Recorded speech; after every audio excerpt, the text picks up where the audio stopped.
Hi, my name is Lykins, and today we'll be talking about natural killer cells as an in vivo diagnostic for both cancer and infectious diseases. Now, natural killer cells are a white blood cell or derived from a lymphatic lineage similar to that of killer T cells. They work by they screen your body, they go through your body, interact with cells, and depending on the state of the cell surface markers, they will either kill that cell or not kill that cell. And this is done through a complex series of markers, including inhibitory markers that prevent killing and activating markers that activate killing. In this presentation, specifically, we're going to be looking at four markers. CD16, which responds to the presence of antibody on a target cell. A chimeric antigen receptor, which responds to an engineered target. In this case, it'll be responding to a cancer antigen. A KIR marker, a killer immunoglobulin-like receptor, which inhibits killing and responds to the presence of human lymphocyte antigen, which is similar to MHC on the target cell.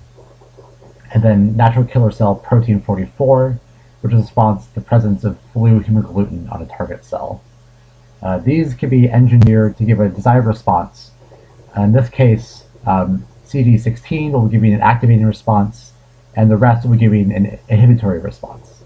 The advantage of natural killer cells over something like a T cell is that natural killer cells have a diversity of these responses. They can inhibit and activate, whereas natural killer cells can only activate responses.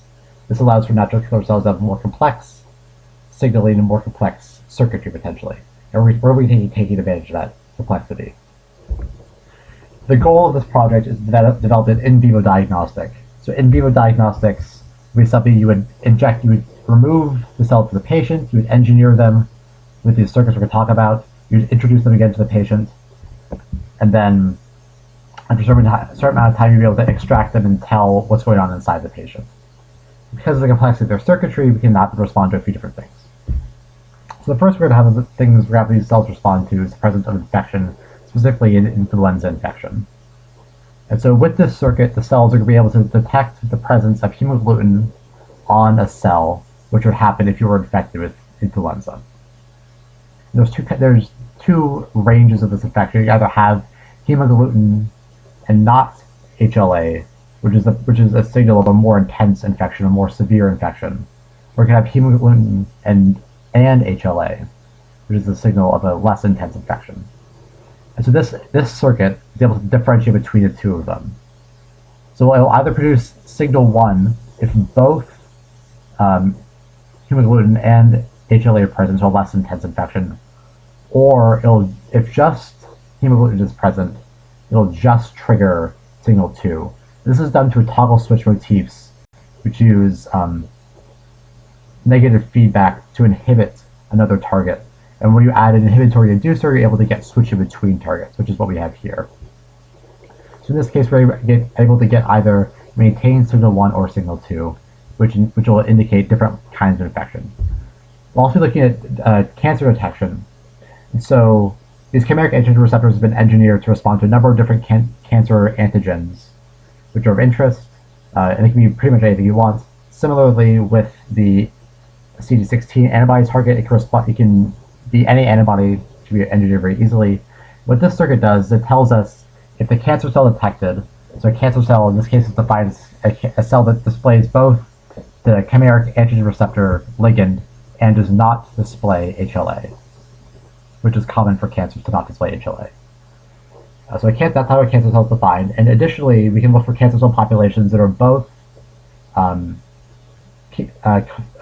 chimeric antigen receptor ligand positive and have antibody target decorating their surface, and differentiate between those two populations. So in one case where there's just the chimeric antigen receptor ligand and no HLA, it'll produce signal 3, and this will produce a signal cascade that'll again flip toggle switches and allow for the production of signal 4 if the cell is also decorated with antibody. So in this case, we can get signal 3, or both signal 3 and signal 4, if the cell has the CAR ligand, the CD16 antibody ligand, and not the KR ligand or HLA. So you have two different populations. And that's summarized in this table. So we can see if we see signal 1, we know there's a minor influenza infection. If we see signal 2 is a more serious influenza infection. If we see signal 3, it's just the chimeric antigen receptor ligand presenting cancer. And if we see signal 4, it's the chimeric antigen receptor and IgG presenting cancer.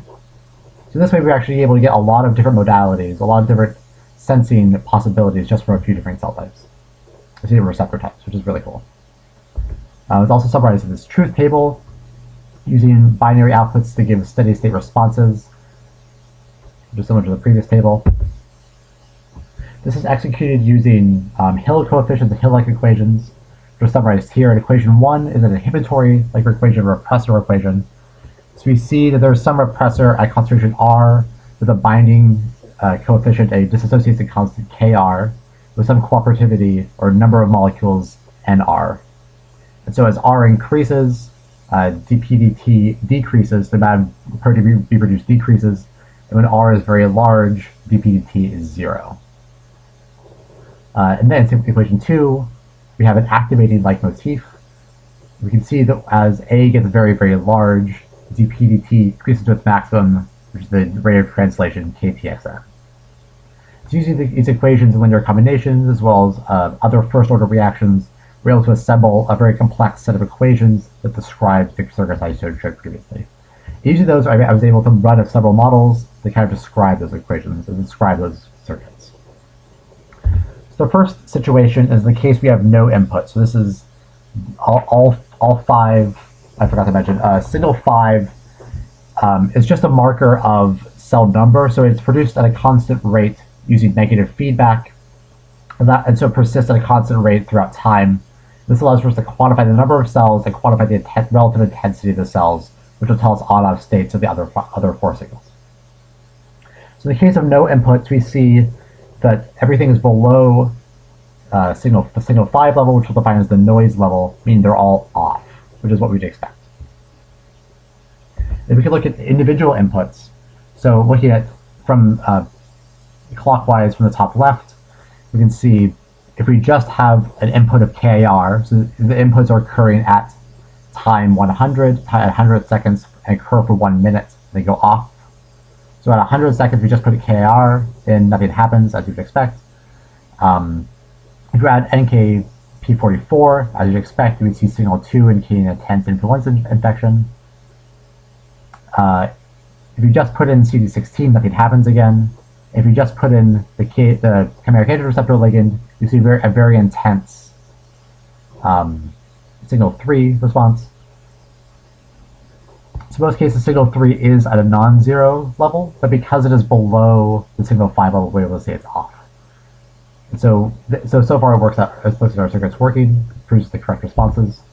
We can also see that in this case, we're looking at the ability to detect these different infection markers. So looking at the circuit 1, which I described, its ability to differentiate between things that would produce a signal 1 and things that would produce a signal 2. So if in the case if we introduce both KAR, the KAR ligand, and the NKp44 ligand at time 100 and lasting for a minute, we're able to see we turn on signal 1 as we'd expect. And similarly, if we just turn on NKp44, we're able to turn on just signal 2, which is what we'd expect. So again, this aligns with our truth table. It's pretty good fidelity. Its Hill coefficient is okay. They escalate to a similar level, which is good, which is great for detection. They both escalate above the noise level. So far this is working pretty well. If you look at cancer detections, these are 4 different potential things that the cell could see. For instance, if it just displays, so it does display KR, but also CAR ligands, then we know it's not a cancer cell. So there is a transient signal in signal 3, but that degrades over time below the noise level, so we know that's an off, actually, at steady state, which is what we'd expect. Again, if we just see signal 3 as we saw before, it turns on signal. If we just see the KR receptor, CAR receptor, it turns on signal 3 to rate factor 4.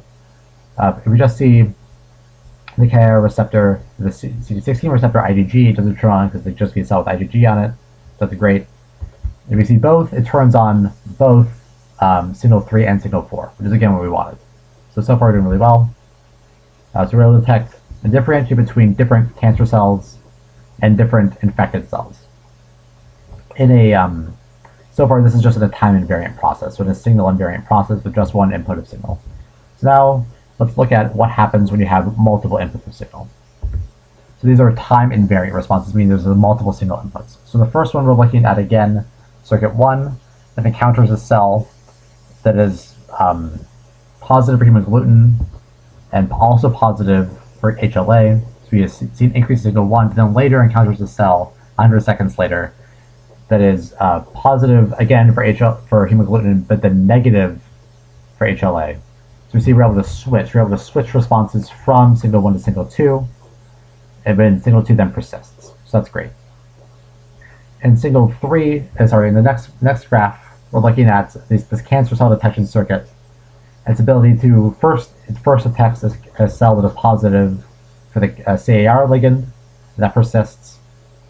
But then at a later point, it detects a cell that's positive for the CAR ligand and also positive for IgG. So we see then 100 seconds later, after induction, we see then signal 4 turn on, as we'd expect.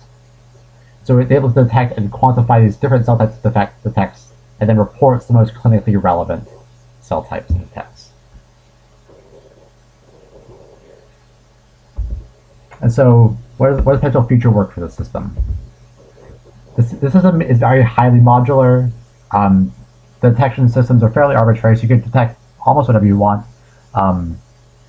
Because of the adaptability of this chimeric antigen receptors, you don't even really have to detect cancer cells. You can detect any kind of cell type you're interested in, and with different parameters and you can detect for potentially a very large number of surface receptors if you're interested in very specific cell types. You can build more complex circuits. You can build circuits that have more complexity. You're able to distinguish more finely between different cell types.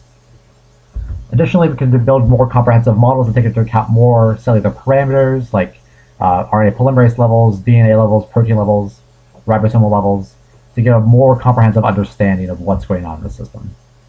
Ultimately, as an in vivo diagnostic, the system has a lot of potential to help clinically. It's very hard to detect single cell levels of disease. So single infected cells, single cancer cells, and it's very important to know early on if you have those kinds of cells, even at the very single cell level.